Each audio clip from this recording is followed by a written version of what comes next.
ও আমার দেশের মাটি, তোমার পরে ঠেকাই মাথা।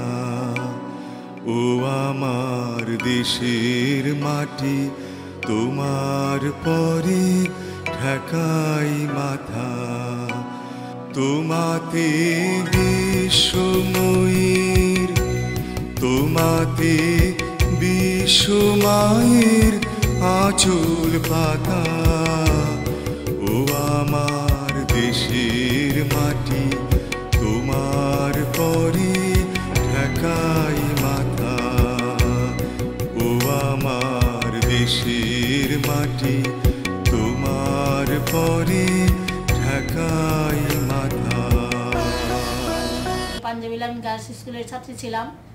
নবম শ্রেণী থেকেই আমি স্কুল ক্যাবিনেটগুলোতে আমার ভূমিকা ছিল এবং বিশেষ করে কলেজ জীবনে আমার ভাই ডক্টর মাহফুজুর রহমান, যিনি আমাদের কলেজের সাথেই মেডিকেল কলেজের ছাত্র ছিলেন, ওনার অনুপ্রেরণা, ওনার বিভিন্ন ঘটনা, উনি আমাদের কলেজের বিভিন্ন সভা সমিতিগুলোতে বা বাঙালি মেয়েদের যে একটা নির্যাতিত পরিবেশ ছিল, ওখানে বিহারি এবং বাঙালি মেয়েদের ভিতরে একটা রেষারেষি দলাদলি বা বাঙালি মেয়েদের পর বিহারি মেয়েদের যে একটা আলাদা রকম মানসিকতা কাজ করতো, এগুলো আমার মনের উপর প্রভাব ফেলতো এবং এগুলো আমি ভাইয়ার কাছে গিয়ে বলতাম। এবং ডাক্তার ভাইয়া তখন একটা রাজনৈতিক সংগঠন ছাত্রলীগের একটা শাখা ওই কলেজে স্থাপন করার চেষ্টা করেছেন এবং এই চেষ্টার ভিতর থেকে আমাদের কলেজের যিনি প্রিন্সিপাল ছিলেন মিস সাবেদ, উনি খুব যদিও বাঙালি ছিলেন কিন্তু ওনার মানসিকতাটা সম্পূর্ণ অবাঙালি মেয়েদের প্রতি কাজ করত। যার জন্য ছাত্র জীবনে আমি ইন্টারের ছাত্রী যখন ছিলাম, অর্থাৎ ইন্টার পরীক্ষার কিছুদিন পূর্বেই যখন কলেজে ছাত্রলীগের কমিটি হয়েছিল, তা আমার সুস্পষ্ট মনে আছে যে আমাকে কলেজ থেকে মিস সাবেদ বহিষ্কার করেছিলেন।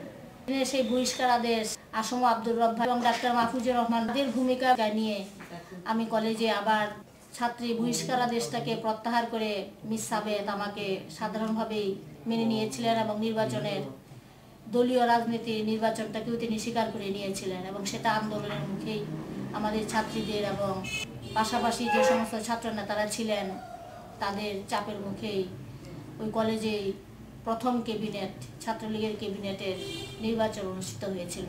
1968 নাসিরাবাদ গভর্নমেন্ট গার্লস কলেজের জেনারেল সেক্রেটারি ছিলাম। ভিপি ছিলেন মমতাজ আপা, জেনারেল সেক্রেটারি ছিলাম আমি। আর ভিপি যখন ছিলাম 1970-এ, আমি ছিলাম ভিপি আর সেক্রেটারি বোধহয় ছিল আফিয়া।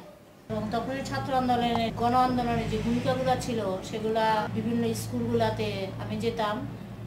আমার সাথীরা যারা ছিল তারা বিভিন্ন মিটিং মিছিলগুলো অর্গানাইজ করেছি। বিভিন্ন স্কুল, গার্লস স্কুলগুলোতে ছাত্রীদের বের করে আনতাম, বিভিন্ন মিটিং মিছিল করতাম।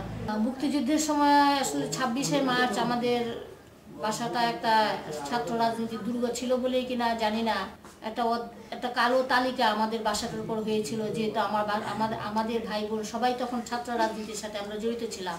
আর্মিরা যখন আমাদের বাড়িটাতে বাসায় আগুন লাগিয়ে দেয়, তার পূর্বের রাত্রে গোপন সংবাদ পেয়ে বিশেষ করে আমি, আমার ছোট 2 ভাই, আমার এক মামাকে সহ আমরা চট্টগ্রাম ত্যাগ করে পায়ে হেঁটে কুমিল্লা পর্যন্ত আমরা পায়ে হেঁটে যাই এবং ওখান থেকে 17 দিনে রেল লাইন ধরে পায়ে হেঁটে আমরা ময়মনসিংহ উপস্থিত হই।